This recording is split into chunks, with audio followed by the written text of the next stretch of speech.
रात को अचानक राधिका मौसी को किचन से कुछ गिरने की आवाज आई। उन्होंने बाहर निकल के देखा तो किचन में उन्हें कोई सफेद साड़ी में दिखा। वो चीख पड़ी, हे भगवान, आलतू जलालतू आई भला को टालतू, आलतू जलालतू आई भला को टालतू। राधिका मौसी को चीखते सुनकर श्रवण बाहर आता है भागते हुए। अरे माँ, क्या हुआ? क्या देख लिया? दादी माँ आ गई क्या सपने में? अरे बेटा, रसोड़े में देख तो कौन है? श्रवण रसोड़े में झांक कर देखता है और उसे कोई नहीं दिखता अंदर। अब रसोड़े में तो कोई नहीं है माँ। कोई सफेद साड़ी में नहीं है क्या? नहीं माँ, कोई भी नहीं है। चिल्लम चिल्ली की आवाज सुनकर काजल भी वहाँ आ जाती है। अब क्या हो गया माँ जी? अरे बेटा, रसोड़े में एक चुड़ैल थी सफेद साड़ी में। अरे क्या कर रही थी वो अंदर? अरे बताया नहीं, कल आएगी ना तो पूछ लूंगी। चुड़ैल जी, आपका क्या प्लान है? माँ जी, रात बहुत हो गई है, आपने कोई बुरा सपना देखा होगा, चलिए सो जाइए। राधिका मौसी सोने तो चली जाती है पर उनको रात भर नींद ही नहीं आती। वो कुछ भी उलझुल बातें सोचने लगती है। कहीं चुड़ैल की वजह से तो घर में टेंशन नहीं हो रहा, कहीं उसी की वजह से तो वो दादी नहीं बन पा रही। सुबह जब राधिका मौसी रसोड़े में छानबीन करती है तो पाती है कि नींबू का अचार गायब है। चुड़ैल नींबू का अचार ले गई, मुझे तो ठीक नहीं लग रहा कुछ। चुड़ैल को भी पता है कि जिंदगी का असली मजा तो खट्टे में ही है। राधिका मौसी झट से श्रवण को फोन कर देती है। बेटा, मुझे समस्या समझ में आ गई है, हमें एक तांत्रिक की जरूरत है। अरे क्या बोल रही हो माँ, तांत्रिक की क्या जरूरत है? आप पूजा पाठ तो कर ही रही हो ना। आलतू जलालतू मंत्र सारे फालतू जैसे कुछ मंत्र पढ़ो, चली जाएगी अपने आप चुड़ैल। अरे नहीं बेटा, कभी चुड़ैल को कम नहीं समझते। अरे तुझे पता भी नहीं चलेगा कि कभी वो छल करके काजल की जगह घर की बहू खुद बन जाएगी। क्या माँ, कुछ भी बोल रही हो? कहाँ काजल और कहाँ चुड़ैल?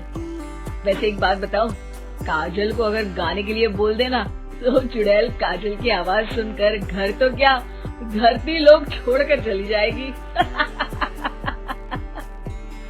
तुम ना पढ़े लिखे बच्चे हर चीज को मजाक समझते हो। तुम रहने दो, मैं खुद ही तांत्रिक को बुला लेती हूँ। अच्छा सुन, शाम को इमली लेके आना। क्या है कि चटनी खाए बहुत दिन हो गए है ना? नहीं माँ, तांत्रिक से ही मंगवा लो ना, आटा वगैरह भी उसी से पिसवा लेना। देखो मुझे काम करना है। श्रवण रात को कई तरह की सब्जियों के साथ माँ के कहने पे चटनी के लिए इमली भी ले आया था, लेकिन राधिका मौसी के दिमाग में अलग ही फिल्म चल रही थी। उन्हें अब सिर्फ शक ही नहीं यकीन होने लगा था कि शायद चुड़ैल ने श्रवण पर अपना जाल बिछा दिया था, जिस वजह से श्रवण उनकी बात ही नहीं मान रहा था। पर कोई नहीं, आने वाली रात में राधिका मौसी खुद तैयार हो गई चुड़ैल को पकड़ने के लिए।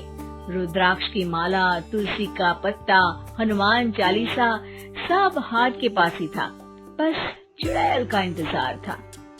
और जैसा राधिका मौसी ने सोचा था वैसा ही हुआ। वो चुड़ैल उस रात भी आई, पर वो राधिका मौसी से तेज निकली और राधिका मौसी के उससे पकड़ने के पहले ही वो भाग खड़ी हुई। जरूर बहू पे साया है उस चुड़ैल का, तभी तो श्रवण के कमरे में गई है। और अगली सुबह राधिका मौसी पिछली रात हुए हमले में किन चीजों का नुकसान हुआ उसका हिसाब लगा रही थी। उनके खेमे से एक आम के अचार की शीशी भी गायब हो चुकी थी और वो इमली भी जो कल श्रवण लेकर आया था। राधिका मौसी इस बारे में सोच ही रही थी कि श्रवण जल्दी से रसोड़े में आकर दवाइयों की पोटली ढूंढने लगता है। अरे बेटा, क्या हो गया? अब माँ, वो काजल की तबीयत खराब है, बहुत घबराहट हो रही है उसे। हे भगवान, मैंने पहले ही कहा था कि तांत्रिक को बुला लेते हैं, पर नहीं। अब देखो, उस चुड़ैल ने काजल को अपने वश में करना शुरू भी कर दिया है। हालांकि श्रवण भूतों में विश्वास नहीं करता था, पर अब वो भी डर जाता है और राजी हो जाता है एक तांत्रिक को बुलाने के लिए। कुछ ही घंटों में तांत्रिक आ जाते हैं और राधिका मौसी तांत्रिक जी को सब बता देती है। घोर संकट, घनघोर संकट, चुड़ैल को मारू जोर चाकट, ओम भट स्वाहा खटखा के आहा। अरे ये क्या मंत्र है? मेरे खुद के ओरिजिनल मंत्र है, कल रात को ही लिखे हैं, अच्छे लगे तो दाद चाहूंगा। एक और मंत्र सुनो, अर्ज किया है आब्राकडाब्रा, दिल्ली बम्बई आगरा, चंदा मामा सोबरले सुरन मामू जारा। ये मंत्र है? अरे पढ़ो ना। वक्त कम है, 40 नहीं पड़ेंगे, 20-25 में काम चलाना पड़ेगा।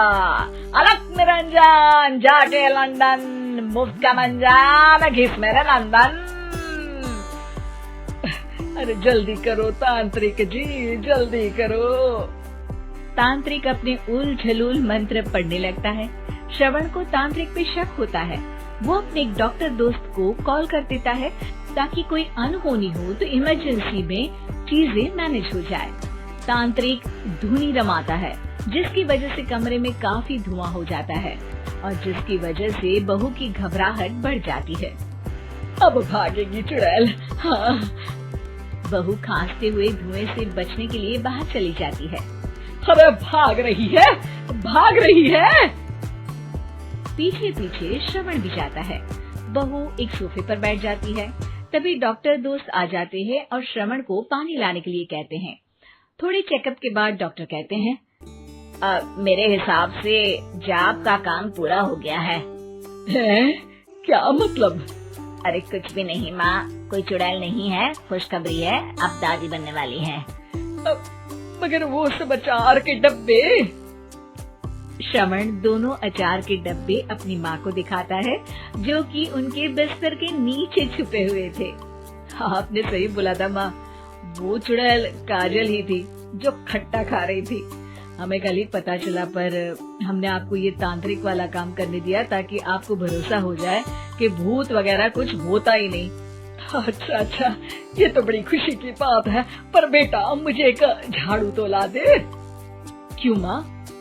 ये तांत्रिक का भूत उतारती हूँ मैं।